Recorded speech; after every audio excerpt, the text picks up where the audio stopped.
नमस्ते, आप सभी का स्वागत है मेरे इस चैनल में चिराग एस्ट्रोलॉजी। और आज हम नया चैप्टर शुरू करते हैं, राहु और केतु का ट्रांजिट। जी हाँ, बिल्कुल जैसे गुरु का हो रहा है उससे पहले, जस्ट पहले राहु और केतु भी ट्रांजिट कर रहे हैं। इसीलिए मैंने एक वीडियो रखा था कि भाई ये जो समय चल रहा है वो परिवर्तन का है, उसमें आप बाहर रहिएगा, अंदर दिमागी तौर पे मत घुसिएगा, वरना आप कुछ पाएंगे नहीं लेकिन खोएंगे ज़रूर।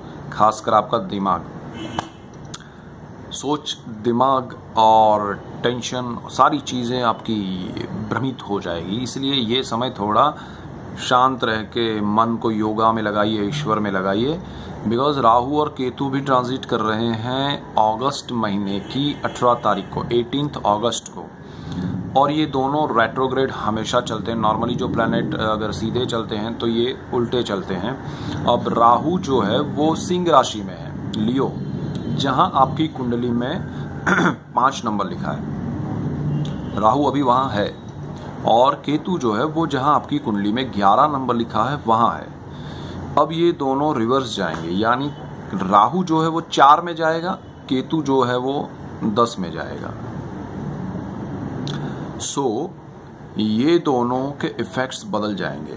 और वो जो 18 अगस्त को बदल रहे हैं उसके बाद स्पष्ट रूप से क्या होता है, हर प्लैनेट की डिग्री होती है और राहु केतु हमेशा साथ में मूवमेंट करते हैं। अगर राहु यहाँ से बदलता है तो केतु भी बदलता है, ऐसे होता है।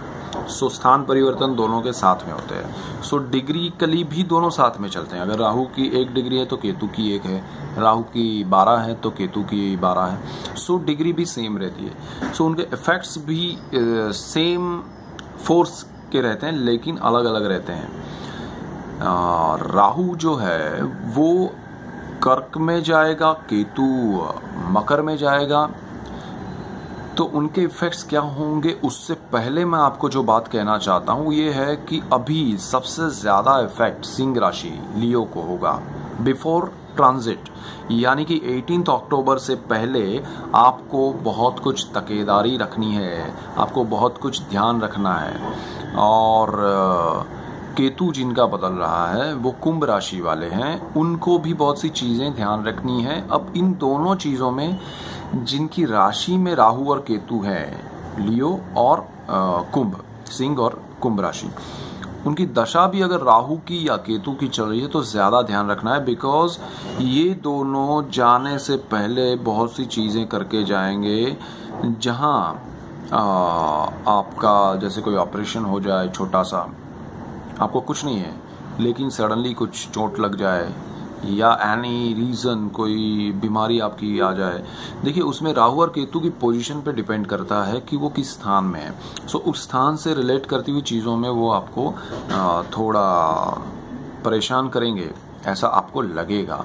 लेकिन दरअसल वो सॉल्यूशन होगा अगर राहु अच्छी पोजीशन में है और आपका ऑपरेशन हो रहा है या होने वाला है या हुआ है ड्यूरिंग दिस राहु इन लियो, तो वो अच्छे के लिए हुआ है। बिकॉज वो क्योर के लिए हुआ है, वो ज़रूरी था आपके लिए इसलिए हुआ है। सो नहीं हुआ है उनकी मैं बात कर रहा हूँ कि ये ट्रांजिट के दौरान आप थोड़ा ध्यान हेल्थ वाइज रखिएगा, केयर कीजिएगा, डिले मत कीजिएगा। जो चीज़ें आपको लग रही है कि ये ज़रूरी है तो उस पर ध्यान दीजिएगा। अच्छे डॉक्टर्स के साथ बैठ के गाइडेंस लीजिएगा, उनके सलाह मशवरे पे ध्यान दीजिएगा, अवॉइड मत कीजिएगा।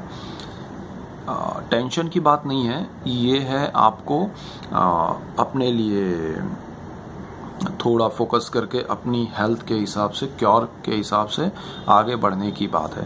केतु जिनका जिस स्थान में बैठा है कुंभ राशि में, स्थान के हिसाब से, किसी का मेष लग्न हुआ, किसी का वृषभ लग्न हुआ, तो स्थान के हिसाब से केतु की पोजीशन चेंज होगी और वो केतु बदलने वाला है। और खासकर जिनकी दशा भी केतु की चल रही है तो वो स्थान के हिसाब से, कौन सा स्थान क्या है वो मेरे वीडियोस हैं। सो उसके हिसाब से आपको क्या इफेक्ट हो सकते हैं केतु के, नेगेटिव पॉजिटिव, वो आप ध्यान रखिएगा। खासकर जिनका 2nd हाउस में है, कर्म स्थान में है, 6th हाउस में है, भाग्य स्थान में है, लक्ष्मी स्थान में है, उनका केतु उनकी एनर्जी धन से खींच लेगा, भाग्य से खींच लेगा और वो आपको दिमाग पे स्ट्रेस देगा।